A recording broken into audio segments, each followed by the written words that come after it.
Bienvenidos a Startup Inside Stories de ITNIC, un podcast donde hablamos de startups, negocio y tecnología.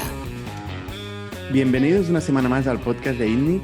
Yo soy Bernat Ferrero y hoy estoy con Ana Izquierdo. ¿Qué tal, Ana? Muy bien, muchas gracias por tenerme aquí con vosotros. Ana es la CEO de Talent Club. Ha sido emprendedora y ejecutiva en HP durante muchos años. Ha participado en Inverready como founding partner. Y bueno, tiene una larga trayectoria en el mundo de la emprendeduría que sería interesante hoy que nos explicaras un poco, entrar un poco en detalle, Ana, de cómo ha sido esa trayectoria. Y empezando por tus estudios. Tú estudiaste biología, ¿no? Sí. En Navarra. Sí. Sí, eso es. Yo soy de Navarra. Estudié biología en Pamplona. A mí siempre me ha gustado mucho las matemáticas, la tecnología, pero yo soy de la promoción 80-85, o sea que en aquellos años la informática todavía estaba bastante incipiente. Y la verdad es que no quería ser profesora y al final me decanté por algo como era la biología. Y la verdad es que cuando terminé era muy complicado. Bueno, tuve una beca para irme a Estados Unidos, a aprender inglés y a dar clases de inglés. Y luego, al final, cuando volví era una situación económica muy complicada. La verdad es que tenía un gran alto paro. Era difícil encontrar nada en investigación, y más siendo mujer en aquel momento también. Yo creo que las cosas han mejorado mucho, muy difícil. Y al final, bueno, pues estuve trabajando, dando clases y bueno, hablando con distintas personas, pues me enteré que aprendí del máster de IES, y es cuando me vine aquí a Barcelona a estudiar el máster, ¿no? Que me abrió un poco el mundo a la posibilidad de trabajar en una empresa, ¿no? Y a partir de aquí, pues hice intercambio en Estados Unidos y empecé a trabajar en HP, o sea que fue una gran oportunidad, la verdad, hacer el máster, porque si no, pues bueno, las oportunidades que yo tenía en aquel momento eran muy limitadas. Este es un tema recurrente que hablamos de los MBAs. ¿Y cuál es tu experiencia con los MBAs? Para ti fue muy temprano, ¿no tenías una experiencia laboral previa? Correcto. A ver, para mí yo creo que si miro las inversiones de mi vida, seguramente una de las mejores inversiones, o si no la mejor a nivel económico, digamos, ¿no? Y a nivel carrera profesional. Yo creo que la situación ha cambiado mucho, ¿no? O sea, antes, bueno, pues ahora hay muchas oportunidades de aprender y de desarrollarse, y sin ir quizás incluso a la universidad, ¿no? Hay muchos casos de gente que no lo ha hecho y ha tenido mucho éxito, ¿no? Porque al final yo creo que las personas tenemos distintas maneras de aprender. Para mí realmente me sirvió mucho ampliar mi visión, a darme pues acceso a conocimiento de las áreas de empresa, a una estructura de mirar los problemas y análisis. Obviamente tienes que tener una base ya, y por eso pues te piden que tengas una carrera y un cierto perfil, ¿no? Y luego pues también pues te permite conocer, ¿no? Pues ampliar el networking y darte a conocer a colegas y a empresas, ¿no? O sea, desde luego para mí fue muy útil, la verdad. Y luego a mí concretamente, viniendo de una carrera y un método muy tradicional de empollar, que acabé la carrera que me explotaba, ¿no? Hice botánica además, un reino vegetal en mi cabeza, ya no me cabían las especies. Y pese a lo duro, que fue muy duro el IES, sobre todo el primer trimestre, yo sufrí porque, claro, me hablan en activo y el pasivo y esto, Claro. vamos, es que me sonaba chino, pero vamos, otra cosa era hablar de estadística y otros temas, ¿no? Pero la verdad es que para mí fue un descanso porque era el método del caso, ¿no? Y entonces era enfrentarte a problemas, ¿no? Y era eso, pues cada día te tenías que enfrentar a 3 grandes problemas, leerlos. Pero para mí, a pesar de ser muy duro, fue maravilloso porque a mí me gusta aprender haciendo y más que teoría, ¿no? Y en ese aspecto, pues me gustó mucho, ¿verdad? ¿Cómo fue la evolución corporativa, ¿no? Normalmente aquí tenemos emprendedores que, bueno, que están en su casa trabajando, ¿no? Pero tú has estado casi 19 años o 20 años trabajando en una gran corporación, ¿no? Sí. Es una trayectoria parecida a la de Ignacio Fons, que seguramente Sí. hay alguna razón por la que luego empezaríais juntos Inverready. Correcto. Ignacio Fons también ha estado en el podcast y también nos ha contado Ignacio un me poco. contrató a mí. ¿Ah, sí? En HP fue mi primer jefe. Te contrató en HP. Sí. Él estaba en finanzas y fue el que cuando yo entré en HP después del máster, pues fue el que me contrató. Vale. Nos conocemos de hace muchos años. ¿Cómo fue Gran esta profesional. evolución? ¿Cómo fue este paso para, bueno, entraste en finanzas? Sí, entré en finanzas con Ignacio y estuve ahí un par de años y desde el principio, la HP en Barcelona empezó como una operación, era una fábrica básicamente de plotters, se llamaban impresoras de gran formato. La central del negocio estaba en San Diego y bueno, pero ya se empezaba a pensar en traspasar la responsabilidad del negocio a Barcelona.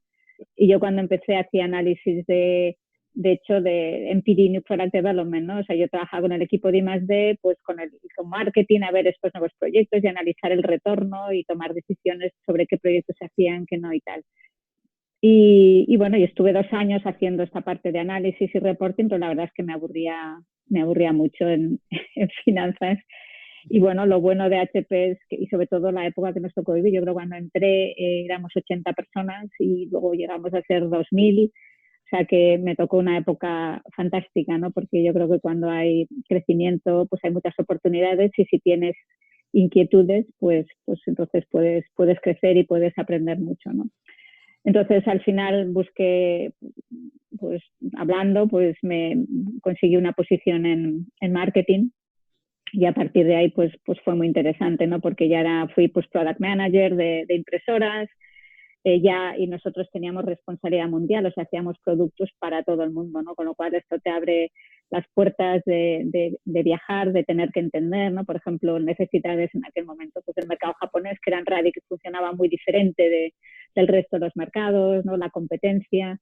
Y bueno, y a partir de ahí pues fui creciendo en el departamento de marketing. También vivimos el arranque de la impresión digital en chorro de tinta, ¿no? Que arrancó esa tecnología, que abrió un nuevo mundo de aplicaciones.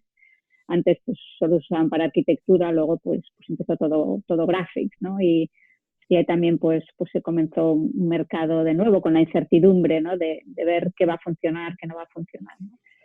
Y la verdad es que ahí pues fue una época muy bonita, de muchas oportunidades, mucho crecimiento, conocer, la verdad es que en HP yo ha sido una escuela genial y he conocido a grandes profesionales, bueno, pues uno de ellos Ignacio, otro Enrique Lores, que ahora es el CEO de HP.com, ¿no? Y la verdad es que a mí me gusta trabajar con gente potente, ¿no? Que es la gente que te estira siempre a salirte quizás de tu zona de confort. Yo fui cambiando de trabajo cada 2 años, ¿no? Eso te da un poco la idea de si ya pues controlas algo, pues ya buscas, ¿no? Un poco siempre buscar el siguiente nivel, ¿no? Llegué a ser directora de marketing, de todo a nivel producto y todo, y current marketing, o sea, toda la parte más comercial a nivel mundial. Y bueno, y luego pues estuve en Estados Unidos también dentro de HP. Pues yo quería también trabajar fuera y salió una oportunidad de arrancar una iniciativa nueva en Estados Unidos. De hecho, también creo que fue con Ignacio. Y me fui a Estados Unidos. Cogí la maleta, me fui a San Diego yo sola y empecé una iniciativa de cero. Y construí un equipo que básicamente era precisamente, teníamos la tecnología, pero no había aplicaciones, ¿no? Como pues, aplicaciones como Camerún, que me decías, hay una aplicación donde yo era desde el móvil. Entonces teníamos la tecnología que podía hacer muchas cosas, pero no había contenido y no había aplicaciones fáciles. Y entonces esto fue del 27 al 2000, que era cuando arrancaba pues todo Internet, la parte, y bueno, luego vino el crash, ¿no? Y ahí pues también fue muy interesante, ¿no? Porque hicimos muchas cosas para dinamizar y crear aplicaciones, digamos, ¿no? Productizar de alguna manera. Y ahí también, por ejemplo, hicimos una aplicación basada en la web, negociamos royalties, que imagínate si yo voy a hablar con alguien que tiene contenido, de acuerdo con Warner Brothers, ¿no? Me decía, no, yo te vendo pues el derecho a esta imagen por 5.000 euros o 10.000 dólares o 20.000 dólares. Y nosotros decíamos, no, yo te quiero pagar 1 euro cada vez que imprima uno, ¿no? Y era un momento de transición donde te das cuenta el crash que había entre el modelo antiguo y este modelo emergente, ¿no? Y que no se entendía, ¿no? Y luego vino, pues, cuando vino el crash del 2000, ¿no? Y ahí un poco, pues hicimos pues un poquito de replanteamiento de la iniciativa, ¿no? Y bueno, yo creo que ahí fue pues, quizás la primera startup dentro de HP, ¿no? Y bueno, y luego ya más adelante también,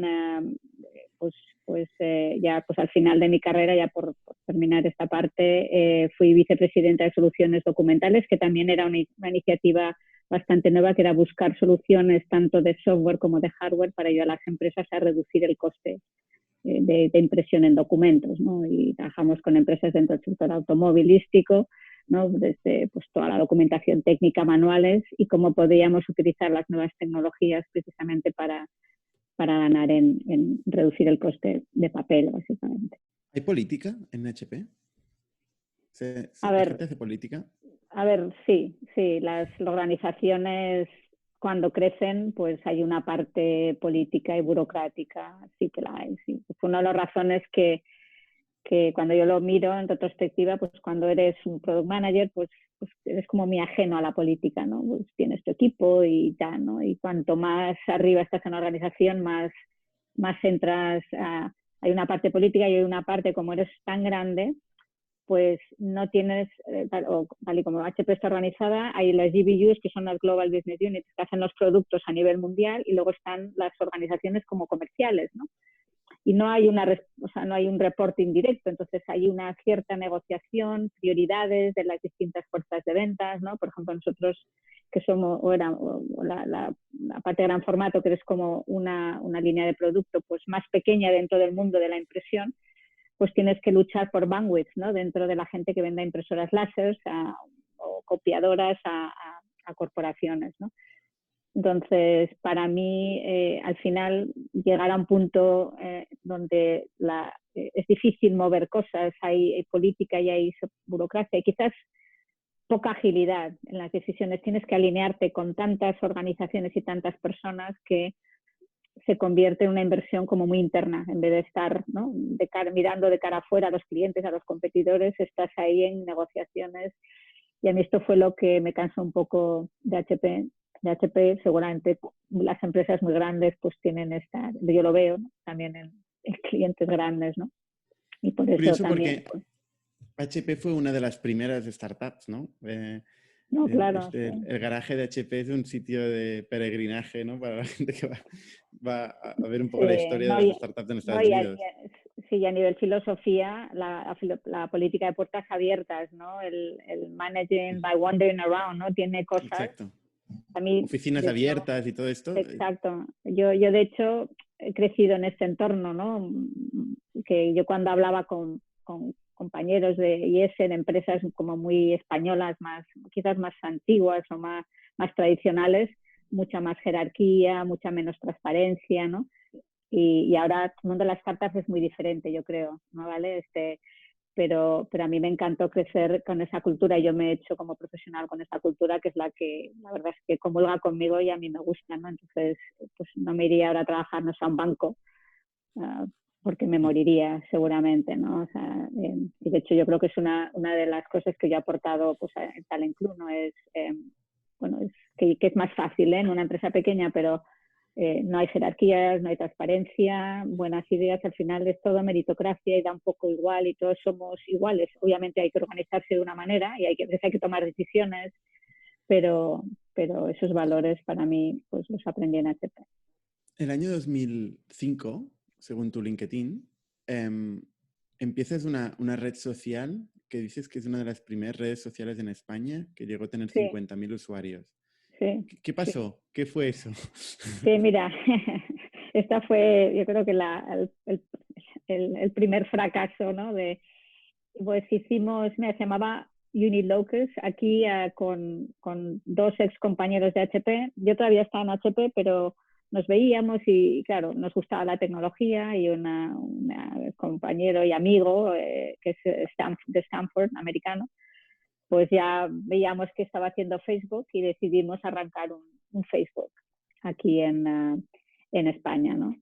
Y bueno, pues le hicimos una pequeña ronda Friends, Family and Fools. Yo trabajaba, pues no trabajaba horas, yo trabajaba pues fines de semana y demás, ¿no? Y un poquito ayudar, pues algo de dinero y tal, ¿no? Entonces aquí, bueno, yo creo que aquí el reto fue la caja, o sea, 2 retos diría así, aprendizaje, ¿no? Que de hecho yo que vengo del mundo B2B, vi un poco la demanda de un producto B2C que o tienes, o tienes caja para tirar, ¿no? Porque cuando lees temas de Twitter y demás, o sea, las cosas no empiezan de un día para otro, sino que requieren su tiempo y necesitas ser capaz de aguantar, ¿no? O tienes gente trabajando que puede vivir sin salario, o necesitas este dinero para aguantar, sí que llega un momento que igual te viene la curva, ¿no? Y bueno, al final nos quedamos sin dinero, ¿no? Y bueno, y luego yo creo que también había un tema, pues quizás más generacional, que ¿no? Estábamos quizás ya un poco de lejos del usuario universitario, ¿no? Que era un poco, queríamos hacer una réplica de cómo había ido en Estados Unidos, y quizás ahí nos falta un poco, pues igual conocer mejor a ese usuario, ¿no? Pero bueno, yo creo que bueno, fue duro porque bueno, pues arrancamos, conseguimos dinero y luego pues cerramos, ¿no? En paralelo había Twenty, por ejemplo, en España, ¿no? Que sí que tuvo Correcto, mucha atracción. eso es, correcto, eso es. Fue más o menos en la misma época. Fue en la misma época. ¿Y cuánto Sí. dinero levantasteis en Unilocus? No me acuerdo bien, pero no, sí, 200.000, o sea, fue una pequeñita ronda Friends, Family and Fools. No recuerdo bien, pero por ahí, 200. En contemporáneo a Unilocus, por lo que veo en LinkedIn, estabas creciendo de 1 a 1,4 billion la facturación de HP, ¿no? Es difícil, ¿no? Emprender y estar al mismo tiempo en un rol ejecutivo en una compañía como HP.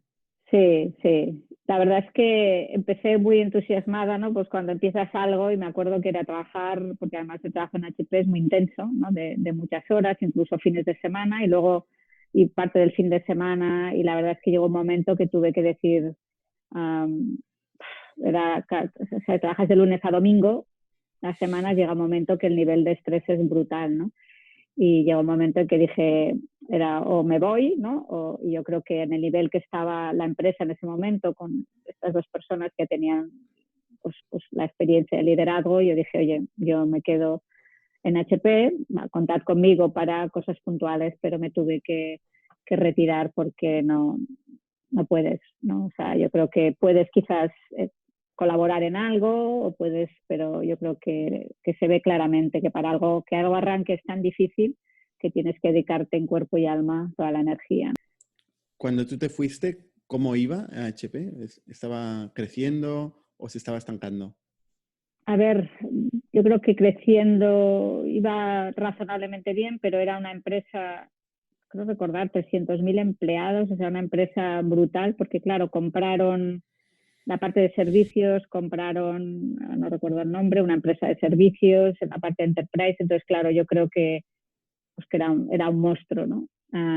Y bueno, y yo creo que claro, cuando algo es tan grande y quizás no hay tantas sinergias, pues seguramente tiene sentido el decir, oye, vamos a replegar, fragmentar y vamos a enfocar, ¿no? Y obviamente el negocio de enterprise, que es más un negocio tipo IBM, de gran empresa, soluciones y muy orientado a servicios, aunque hay tecnología, es muy distinto al negocio de B2C, ¿no? De te vendo cajas, ¿no? Y no, pero esto no me pilló. Y Ignacio Fons, que había sido la persona que te había contratado, también fue la persona que luego te arrastró a salir y a empezar Inverready, ¿o cómo fue el principio, el inicio de No, Inverready? él se fue igual un año antes o así, ¿no? Él estuvo en Estados Unidos, volvió, y yo creo que también pues le pasó algo parecido, ¿no? No, lo que pasa es que hay muy buena relación personal y profesional, y siempre pues también a Ignacio le gusta mucho la tecnología, es muy emprendedor, yo siempre pensaba en él en HP, que era una mente muy emprendedora, y de hecho fue unas cosas bonitas de estar en Barcelona, como estábamos un poco lejos de la maraña, de la grande HP, pues hacíamos muchas cosas muy innovadoras, ¿no? Y seguíamos hablando, oye, pues podemos hacer esto. Entonces, cuando yo dejo HP, pues entonces empiezo con él y con Rafa Gomá, que es otra persona, y oye, ¿por qué no hacemos algo juntos? Y empezamos y bueno, Ignacio tenía la idea de hacer un pequeño fondo de inversión, empezamos a trabajar en ello, y luego pues pues viendo lo que había, bueno, pues pensamos que lo mejor era hacerlo dentro del paraguas de Inverready y fundamos este pequeño fondo Inverready First, ya dentro de lo que es el paraguas de Inverready. Y yo ahí, bueno, participé, pero yo ahí me di cuenta que no, un fondo no es para mí. No, ¿Por qué no? porque a mí me gusta hacer, ¿no? A mí me gusta estar en frontline, ¿no? Es analizar y está bien, pero no. Me gustó mucho la etapa porque yo en HP, claro, en tecnología relacionada con impresión, pues estaba muy al día, pero un poco el fondo te hace, bueno, pues empezar a meterte, ¿no? Y esto te obliga a estar muy al día en las tecnologías y a nivel de networking también fue muy positivo porque yo también mi carrera la había hecho a nivel mundial, entonces yo conocía gente en Corea, en Estados Unidos, pero en España precisamente no conocía. España es un mercado muy pequeñito a nivel mundial, ¿no? Entonces esta parte pues fue muy interesante, ¿no? Yo todavía estoy en el consejo de ese fondo, participé en el advisory forum, ¿no? Analizando y dando feedback y tal, y en algunas reuniones participé con emprendedores, pero no, vi que no. Pero bueno, gracias a esto conocí a Iván Sala, ¿no? Que él había fundado Talent, que es una empresa que fue invertida por Inverready, y era un marketplace que conectaba a headhunters con empresas, ¿vale? A través de tecnología e intentando un poco hacer una disrupción en el coste, ¿no? Ayudando a los headhunters a tener más acceso a candidatos gracias a las redes sociales y de esta forma pues un poco pues hacer una cierta disrupción en el mercado, ¿no? Y él levantó una ronda en el 2011, creo que en el 2011, y bueno, pues desde Inverready First decidimos invertir y a raíz de ahí pues Ignacio me pide que participe en el consejo de administración y entonces pues ahí fue un poco pues donde se me abrió una oportunidad y empecé conocí a Iván, yo no sabía nada de recursos humanos, sabía de reclutamiento y recursos humanos como usuaria, digamos, dentro de HP. Y bueno, y trabajando con Iván, claro, yo venía del mundo del producto, entendía el producto, la tecnología, él conocía mucho el sector, ¿no? Él había sido headhunter, había sido lo que los primeros que hicieron headhunting a éxito en España, había vendido una empresa, etcétera, pero no había hecho un producto, ¿no? Pero yo estaba llevando una empresa que en teoría había un producto y bueno, y ahí pues vimos los retos y me invitó me pidió que colaborara con él a nivel consultora, para ayudarle a nivel producto, portfolio. Y bueno, a partir de ahí empezamos a trabajar. ¿Cómo te conviertes en la CEO del proyecto, de consultora a CEO? Sí, entonces, bueno, yo creo que empezamos a trabajar Iván y yo y bueno, yo creo que Iván pues es un gran emprendedor, es un gran comercial, pero lo que es la gestión, ¿no? Del equipo y prioridades, foco, toda esta parte, pues yo creo que él se dio cuenta, que decir, oye, pues bueno, pues igual no soy la persona más indicada, es algo, la verdad creo que es sorprendente y un punto muy bueno a favor de Iván, ¿no? No siempre somos capaces de dar un paso adelante y decir, oye, igual yo no soy la mejor persona para hacer esto, ¿no? Y bueno, como nos entendíamos muy bien, éramos muy complementarios, pues después de unos meses me dijo, oye, Ana, ¿por qué no empiezas full time? Y de hecho, ¿por qué no tomas tú lo que es liderazgo y yo me centro más en la parte de dirección comercial y partners, ¿no?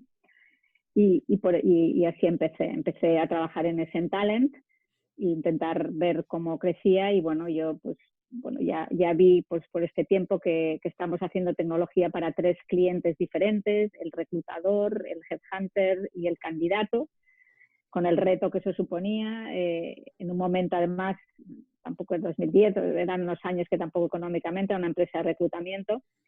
Y al final este negocio, la parte tecnológica no era muy adoptada y se convirtió en un negocio de servicios, ¿no? Al final el negocio crecía, pues si conseguías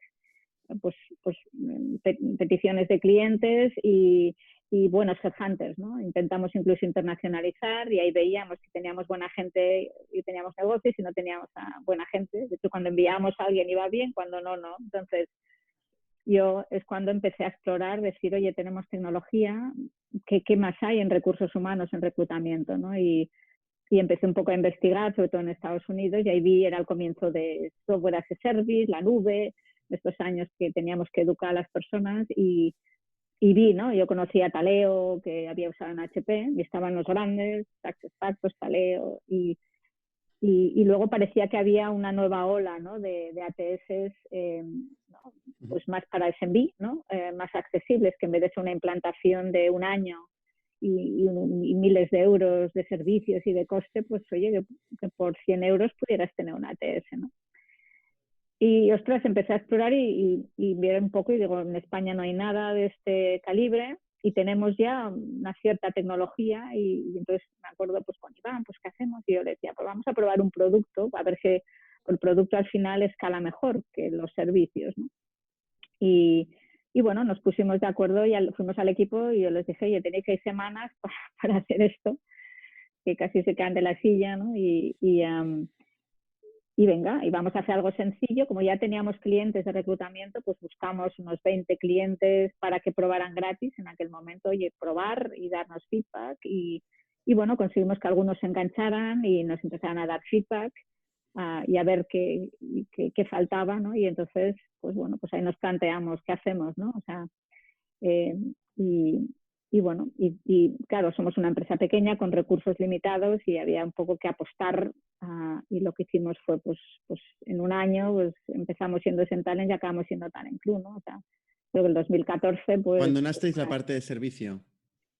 A ver, la continuamos, pero un poco remanente, intentando, sí que todavía tenemos una parte de este servicio remanente, pero era un poco mantener el negocio porque sí que ahí había cash, ¿no? Nos ha ayudado a financiar Talent Club también la parte de servicios, pero dedicando nuestras fuerzas bueno, pues no es una trampa constante, ¿no? Porque siempre hay la tentación, ¿no? de hacer el end-to-end y ofrecer el servicio, pero al mismo tiempo esto te quita foco del software, del producto en sí que estás construyendo y te puede llegar a generar un conflicto de mercado, ¿no? Porque al final le estás vendiendo tu software a la gente que te tiene que... O sea, le estás haciendo la competencia a la gente que te tiene que usar tu plataforma, ¿no? ¿O no os ha pasado esto? A ver, yo una de las cosas que he aportado es foco y vamos a hacer esto, ¿no? Y hacerlo duro, decir, y no vamos a hacer es porque, ¿no?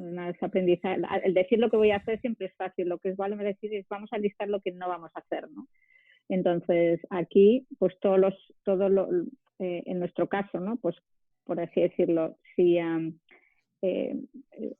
soy una empresa, o sea, lo que dijimos claramente es vamos a dedicar todos los recursos a montar el producto, a vender el producto, pero básicamente los clientes que ya teníamos, ¿no? De forma y que siguen teniendo necesidades sin que nosotros hagamos una gran inversión, como el coste que me cuesta ese servicio es variable, pues porque tal y como trabajaba en Talent era una red de headhunters externalizada, ¿no? ¿Vale? No eran empleados de la empresa, ¿vale? Entonces eran freelancers, con lo cual pues ese negocio evidentemente fue bajando, porque no le prestamos atención por lo que tú dices, ¿no? O sea, yo creo que aquí si voy a vender a una consulta de recursos humanos, a un headhunter mi software y por otro lado le estoy haciendo la competencia, pues tiene razón. Entonces, yo creo que ahí fuimos bastante blanco y negro. Lo que hicimos fue, eso sí, mantener los clientes que seguían repitiendo, por así decirlo, porque al final era caja que nos ayudaba a financiar y que necesitábamos.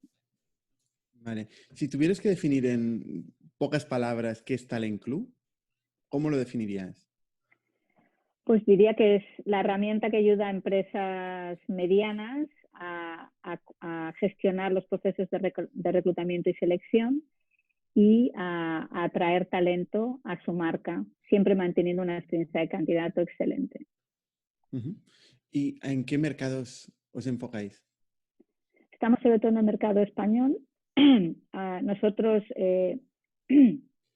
no hemos hecho nunca mucha publicidad. Lo que hicimos desde el día 1 fue generación de contenidos, ¿vale? Con lo cual hemos ido generando mucho contenido y esto ha hecho que nos han llegado generamos el contenido en castellano, nos hayan llegado leads de Latinoamérica, ¿no? Entonces tenemos pues 10% de nuestros clientes, digamos, de Latinoamérica, el resto en España.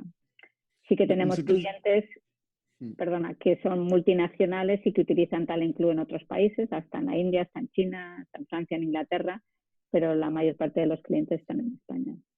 ¿Crees que los competidores que tenéis o que os encontráis en el mercado están en España o son competidores globales? Porque al final el proceso de selección no tiene una componente local tan grande como otras partes de recursos humanos, ¿no? Como podría ser, pues, el payroll, por ejemplo, ¿no? Que es muy local. La parte de ATS es bastante global, ¿no?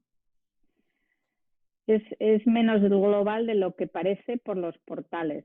O sea, hay una parte, o sea, si tú eres un headhunter, por así decirlo, pues seguramente puedes coger una herramienta cualquiera, porque lo que vas a hacer es buscar en LinkedIn y crearte tu base de datos y tal, ¿no?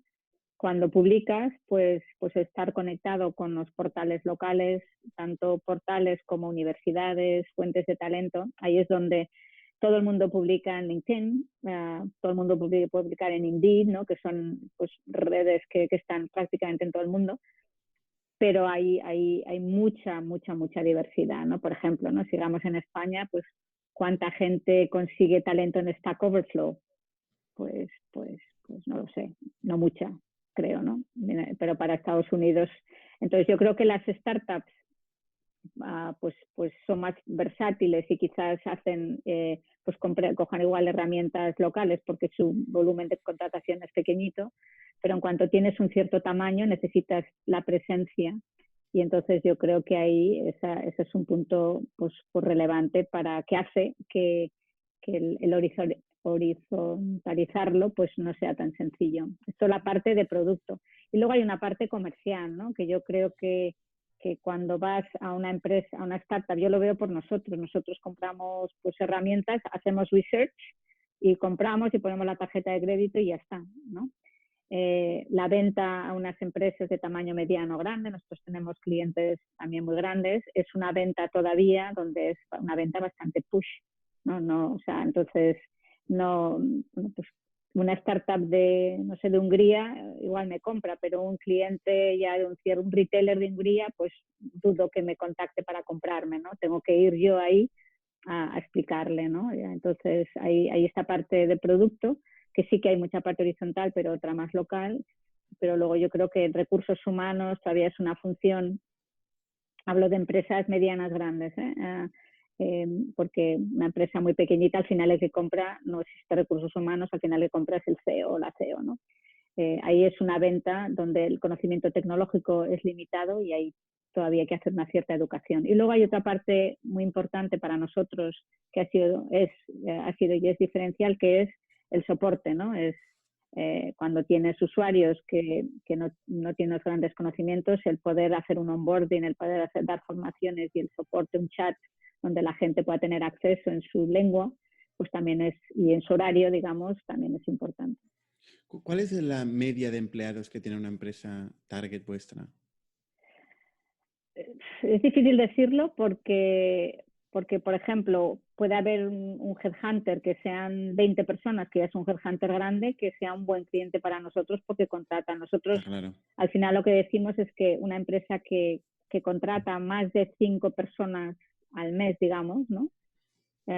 Seguramente necesita ya una herramienta pues potente para dedicar, para poder una web, una career page, ¿no? Un career app para dar feedback a sus candidatos, un sitio donde centralice, porque ¿qué pasa, no? Pues ahora publico en IS, ahora publico en Indeed, ahora publico en Infoempleo, ahora publico en lo que sea, en LinkedIn, ¿no? O sea, hay una diversidad, un gran reto. Casi a mí las cosas que más me sorprendieron cuando empecé a trabajar con Iván es, ostras, hay millones de herramientas, pero todas están aisladas, ¿no? Entonces, los reclutadores trabajan, ahora me voy a este portal, ahora me voy a mi base de datos, ahora me voy tengo que enviar esta prueba, ahora una videoentrevista, o sea, ¿no? O sea, yo me di cuenta que una de las visiones de, oye, como Talent Club puede ser una herramienta y luego conectar con las pruebas o los portales necesarios, ¿no? Y que te ayude a agregar y a ordenar el trabajo, porque si no es un caos absoluto. Y además es muy caduco, ¿no? Porque luego viene otra persona y otra vez empieza de cero, ¿no? Hay empresas que están entrevistando al mismo candidato, 3 personas de la misma empresa llamando al mismo candidato, ¿no? Si no lo tienes centralizado, pues es un problema. ¿No notáis cierta concentración en el mercado de los portales, que es otro mercado, ¿no? Los infojobs que hay aquí en España, había sobre todo antes. ¿No veis cierta concentración en la figura de LinkedIn, que además de ser el portal, cada vez ofrece más funcionalidad para la gestión de los candidatos? Sí. A ver, LinkedIn es una red brutal, pero o sea, pero al final lo que yo veo es, aun en el momento que, pues en España, que hay un monopolio en el mundo de los portales, pues hay portales para turismo, hay portales para moda. O sea, yo veo LinkedIn que en el mundo profesional, en el mundo de empresa, pues estamos todos. Sector médico ya no está tan claro que esté ahí, ¿no? En el sector IT, pues hay otros sitios que igual puede estar con más posibilidades de engagement, ¿no? Entonces, es difícil que una fuente te dé todo. Y luego, por otro lado, al ser tan grande, todo el mundo está ahí, todo el mundo está buscando, todo el mundo está llamando. Entonces, cuesta diferenciarse, ¿no? Y luego el talento más joven, por ejemplo, el que empieza, y luego pues otro tipo para otro tipo de trabajos, pues que ya no son tan white collar, pues son más blue collar, pues yo ahí veo, pues en LinkedIn, pues un día ves un cocinero, pero no es lo habitual, ¿no? Entonces, a ver, yo creo que LinkedIn pues es una herramienta clave para buscar y conectar, pero no la veo como una herramienta fundamental para dar a una empresa, pues, oye, que una empresa, por ejemplo, que tiene tráfico en su web, y vemos, ¿no?, que hay empresas que atraen, sobre todo pues en el mundo de retail o ETTs, tienes la capacidad de atraer mucho talento a tu marca. Entonces, ¿por qué quieres llevarlo a LinkedIn, por ejemplo, donde están todos tus competidores, ¿no? Entonces, para mí es una herramienta muy relevante para un tipo de roles y en un tipo de geografías también. Pues en China, pues no, pero no lo da. ¿Y cómo ha crecido Talent Club en los últimos 7 años, ¿no?, de vida? ¿Cómo ha evolucionado? ¿Cuánto a clientes, empleados? Sí, pues mira, ahora mismo somos casi 40 empleados, ¿vale? Y tenemos varios cientos de clientes, ¿vale? Obviamente bueno, pues crecimos mucho más rápido en los primeros años, luego más lentamente, y ahora estamos muy centrados en, pues, un poco ampliar, ¿no?, aparte de la herramienta TS, pues los módulos estos de Employer Branding que te decía y el de Candidate Experience, ¿no? Y crecer tanto en nuevos clientes como dentro de nuestra propia base de clientes, ¿no?, que es algo que no hemos hecho mucho en los primeros años, pero que queremos hacer ahora. A nivel de MRR, no sé si es algo que podéis compartir o no. ¿En qué cifras estaríais ahora mismo? Estamos alrededor de 150.000. 150.000 euros de MRR. ¿Y el crecimiento, cómo está evolucionando? Crecimiento año a año, pues ahora estaremos,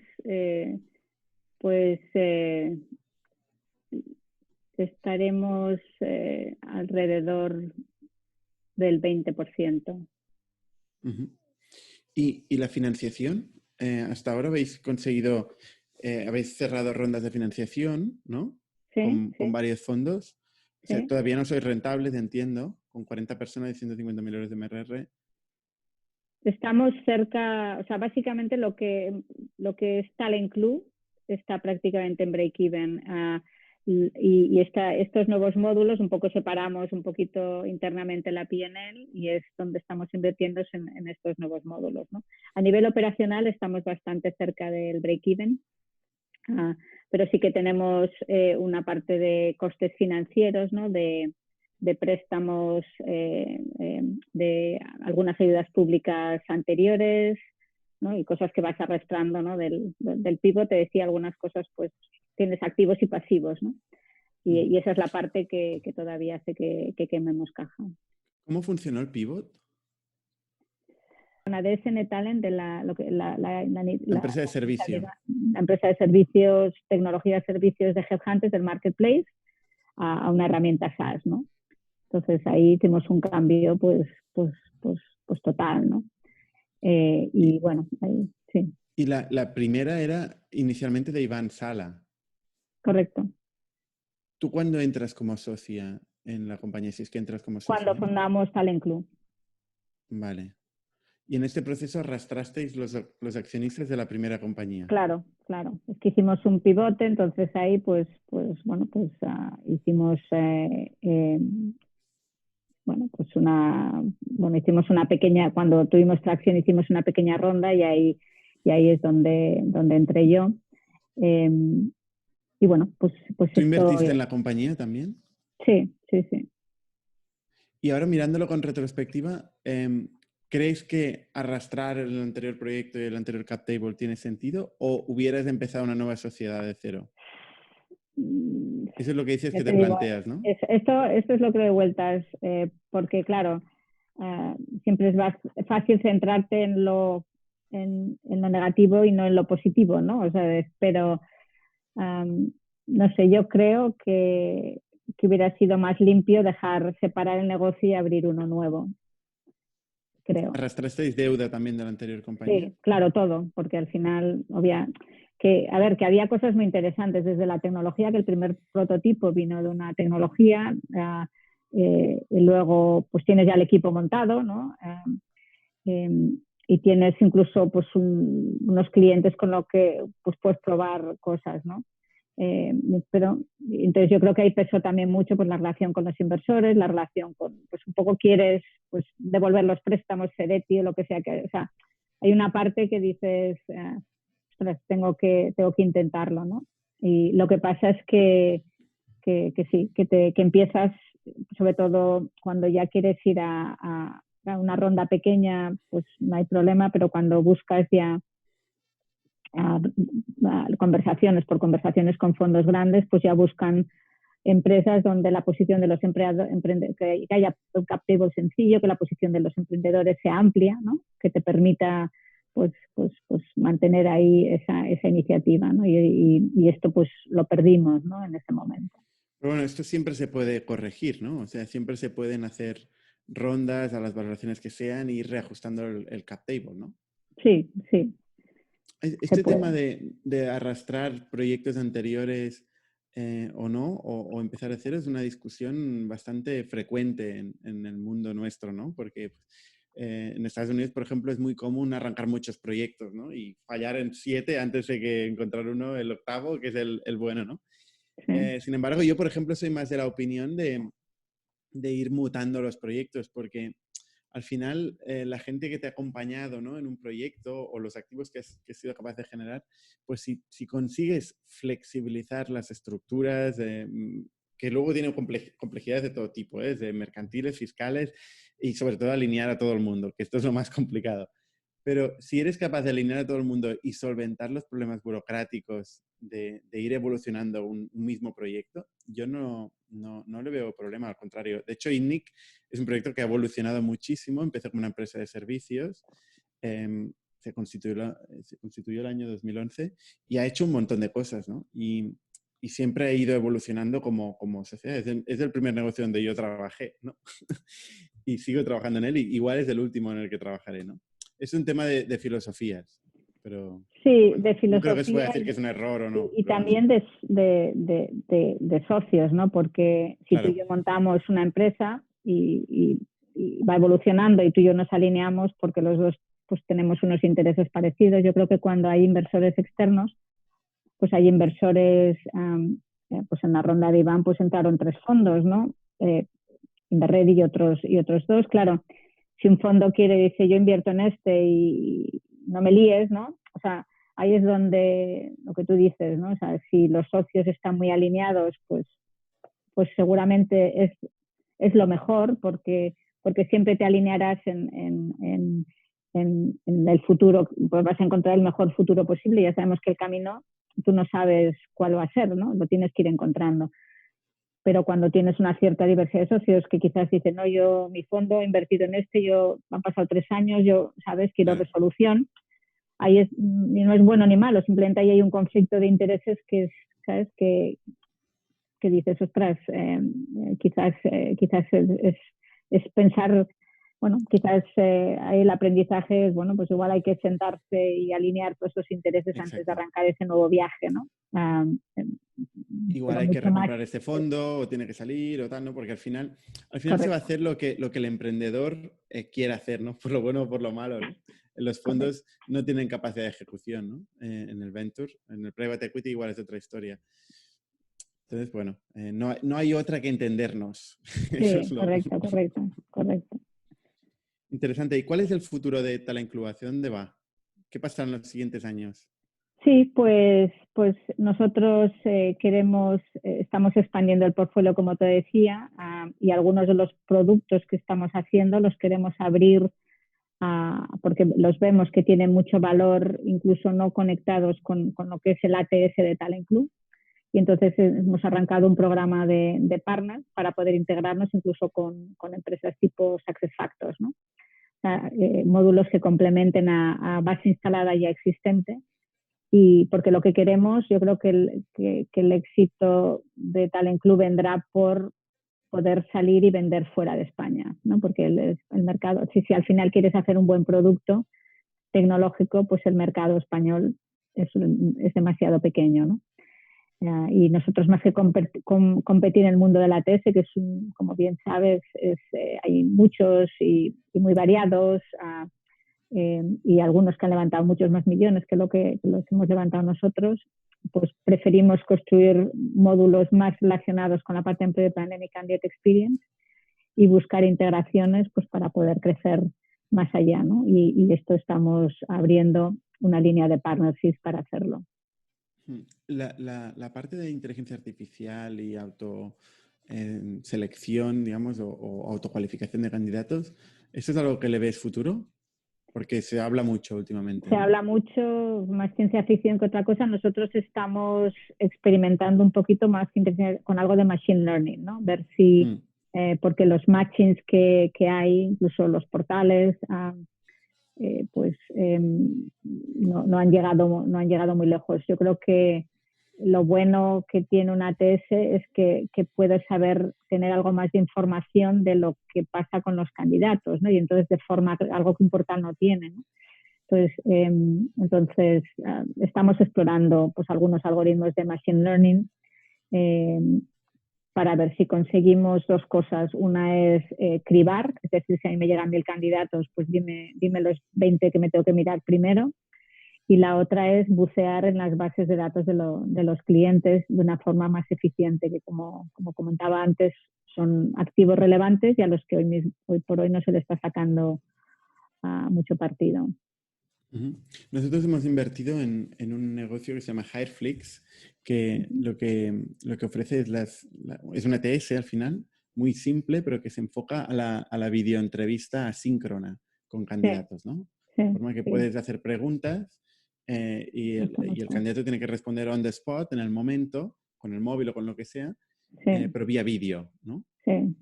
E intenta emular el proceso de entrevista de Esto una nos hemos entrevista integrado presencial. nosotros con otra, pero hay varias y esto pues también es relevante, ¿no? Hay un tema pues, de herramientas de este tipo, así como pruebas, que nuestra visión es más integrarnos, ¿no? O sea, yo creo que si mirando atrás quizás algo que deberíamos haber hecho mejor desde el principio a nivel arquitectura es planificar, esto lo hemos corregido, ¿no? Pero a posteriori, pero hacer una plataforma más abierta, que sepamos muy bien qué cosas vamos a hacer y qué cosas, por ejemplo, todo el tema, hay una gran diversidad de pruebas de entrevista, que si el Predictive Index, que si DISC, que si tal, que si, pues oye, cómo hacemos las APIs y cómo planteamos la arquitectura para poder conectarnos y dar soluciones a los clientes dentro de la diversidad de soluciones que hay, ¿no? En total habéis levantado 5,5 millones de euros, dice Crunchbase. ¿Es correcto o no? Sí. ¿Vais a levantar otra ronda próximamente? No, O sea, os vais a enfocar a la rentabilidad. sí. Incluso abriendo otros mercados Sí, internacionales. sí, porque de momento, o sea, De momento el plan es hacerlo de forma más despacio y con partners, y luego, según el éxito, ya veremos, ¿no? Pero hoy por hoy tenemos que crecer estos módulos nuevos que hemos lanzado recientemente y demostrar la viabilidad, ¿no? Digamos, del plan de partners antes de buscar más dinero. Actualmente, última pregunta, la situación actual, el momento actual, ¿os ha afectado muy directamente? Entiendo que las empresas han dejado de contratar. Hombre, sí que nos ha afectado evidentemente el reclutamiento. Te diría que hay, no sé, un 70% de los clientes que siguen activos, ¿vale? Sí que la parte comercial se ha parado, bueno, en marzo prácticamente todo, ahora parece que empieza a despertar un poco. Y bueno, ahí la suerte que tenemos es que tenemos mucha diversidad de clientes, ¿no? Por ejemplo, el sector IT parece que está o con más trabajo que antes, ¿no? Por todo el tema del remoto. Entonces, como tenemos mucha diversidad, pues sí que el sector hotelero, que tenemos algunos clientes, algunos pequeños, el sector retail, son los más afectados porque, claro, tienen actividad cero. Pero bueno, algunos de ellos ya están pensando a nivel retail en el plan de apertura, ¿no? Para los próximos meses. Y bueno, de momento, pues lo bueno de tener un negocio pues con licencias anuales, que es la mayoría de los clientes, pues te da un poquito esta tranquilidad de que no, de un momento a otro cuesta, pues crecer no es tan fácil, pero bajar tampoco.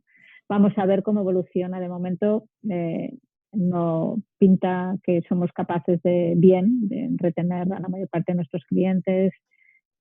Y espero poder poco a poco reactivar la actividad comercial y sobre todo después del verano. Pero vamos a ver cómo evoluciona. ¿Tú estás en Barcelona? Sí, estamos todos. Vives en Barcelona, ¿no? O sea, ¿te trasladaste a Barcelona cuando empezaste a trabajar en HP y te quedaste ahí? Sí, ya soy catalana casi. Muy bien, muy bien. Veo el póster de San Fermín detrás, ¿eso sí? Sí, lo es. Un poco antiguo, ya. Tendré que actualizarlo, pero no será con el del 2020, que nos hemos quedado sin San Fermín. Ostras, claro, no.